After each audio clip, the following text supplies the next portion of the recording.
Hello guys, welcome to cook with Satvik's mom. आज मैं आपके लिए लेकर आई हूँ दिवाली स्पेशल बहुत ही सिंपल और टेस्टी खाजा मिठाई की रेसिपी, जिसे आप बहुत ही आसान तरीके से घर पर भी बना सकते हैं और बहुत ही इजीली बन के रेडी हो जाते हैं बिना झंझट के। तो चलिए स्टार्ट करते हैं हम आज की खाजा मिठाई की रेसिपी। तो खाजा मिठाई बनाने के लिए सबसे पहले मैंने ये 1.5 कप जो है मैदा लिया है एक बड़े बर्तन में। इसके साथ ही मैंने इसमें 3 चम्मच घी डाला है। तो ये मैं थोड़ा सा गरम घी इसमें ऐड किया है मैंने। इसके बाद घी को मैदे में अच्छे से इस तरीके से मिक्स कर लेना है, मैश करते हुए मैदे में। तो बस इस तरीके से मैंने जो है इसे मिक्स कर लिया है। और जब इस तरीके से हाथ में बनने लगे मैदा, इसके बाद मैंने इसमें डाला है पानी थोड़ा थोड़ा करके, और ये जो है इसका आटा गूंद लिया है। तो इस तरीके से हमें अच्छे से मिक्स करना है, जैसे हम रोटी के लिए आटा गूंदते हैं बिल्कुल उसी तरीके से हमें अच्छे से इसे गूंद लेना है। तो बस इसे हमें थोड़ा टाइट ही गूंदना है। इसके बाद इसे रेस्ट के लिए छोड़ देंगे 10 मिनट। 10 मिनट बाद अब हम अपनी और तैयारी करते हैं मिठाई की, जिसके लिए मैंने 2 चम्मच मैदे में जो है 4 चम्मच मेल्टेड घी डाल के इसे अच्छे से मिक्स कर लिया है। तो बस अच्छे से मिक्स करने के बाद मैंने इसकी चाशनी रेडी की है।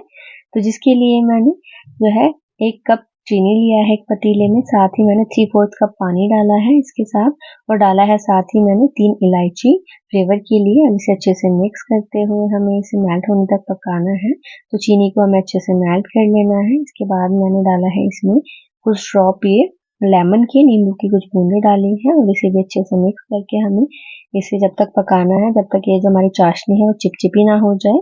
हम इस तरीके से फिंगर में टच करके देखेंगे इसे। अगर ये चिपचिपी हो रही है इतनी अच्छे से हमारी चाशनी बिल्कुल बन के रेडी है। तो बस हमारी चाशनी रेडी हो चुकी है। तो चलिए अब इसे थोड़ी देर के लिए साइड रख देंगे। और अब इसके बाद जो हमने मैदे को रेस्ट के लिए छोड़ा था, उसे एक बार फिर से हमें अच्छे से गूंद लेना है, नीट कर लेना है इस तरीके से।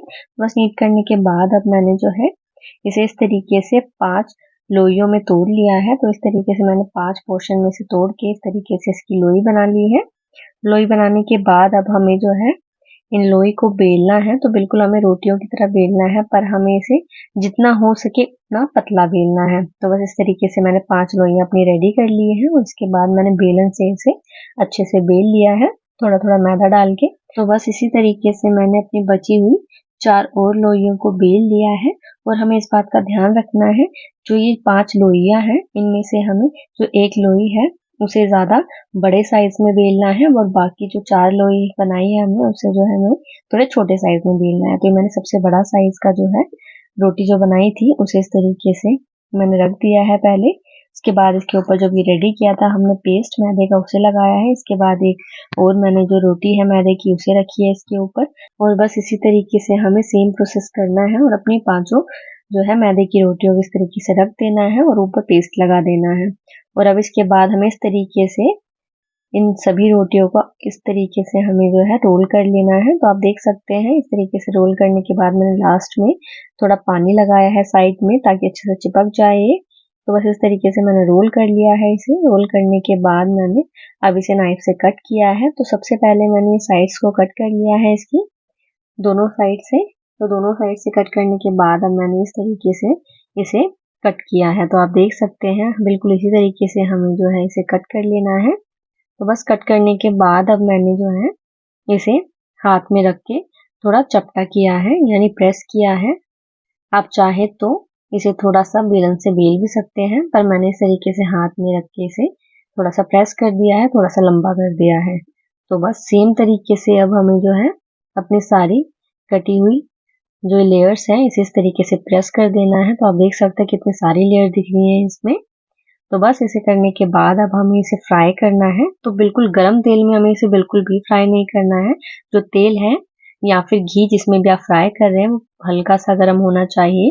मैंने इसे घी में फ्राई किया है, आप चाहे तो इसे ऑयल में भी फ्राई कर सकते हैं जिसमें स्मेल ना हो जिस ऑयल में, यानी आप रिफाइंड ऑयल में भी फ्राई कर सकते हैं। तो इस तरीके से मैंने जो है इसे डाल दिया है ऑयल में, और बिल्कुल लो फ्लेम पे मैंने इसे फ्राई किया है। थोड़ा सा टाइम लगता है इसे फ्राई होने में, क्योंकि हमें बिल्कुल लो फ्लेम पे इसे फ्राई करना है। तो धीरे धीरे आप देखेंगे इस तरीके से पहले जो है थोड़े से पफी होंगे, थोड़े से फूलेंगे। इसके बाद इस तरीके से इसका कलर आप देख सकते हैं बिल्कुल हल्का गोल्डन ब्राउन होगा, बिल्कुल लाइट ब्राउन है ये कलर। आप देख सकते हैं इस तरीके से जब इसका कलर लाइट ब्राउन हो जाए सुनहरा सा हो जाए इसके बाद हमें इसे इस तरीके से निकाल लेना है घी से। तो बस खाजा हमारा जो है वो आधा बन के रेडी है। अब इसके बाद हमें क्या करना है, जो हमने चाशनी रेडी की थी उसमें इसे डाल देना है। अगर चाशनी आपकी ठंडी हो गई हो तो थोड़ा सा उसे हल्का सा गर्म कर लीजिएगा और इसके बाद ये जो फ्राई किए हुए खाजा है इसे फटाफट से इसमें डाल दीजिएगा।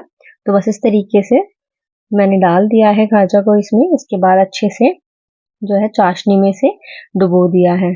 तो बस आप देख सकते हैं अच्छे से चाशनी में डुबोने के बाद हमारा जो खाजा है वो बिल्कुल बन के रेडी हो चुका है।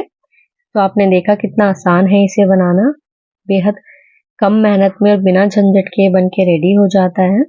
तो बस अब इसके बाद मैंने इसे किया है सर्व। तो आप देख सकते हैं दिखने में कितने अच्छे लग रहे हैं खाजा, और बनाने में भी बहुत ही आसानी से बन के रेडी हो गए हैं।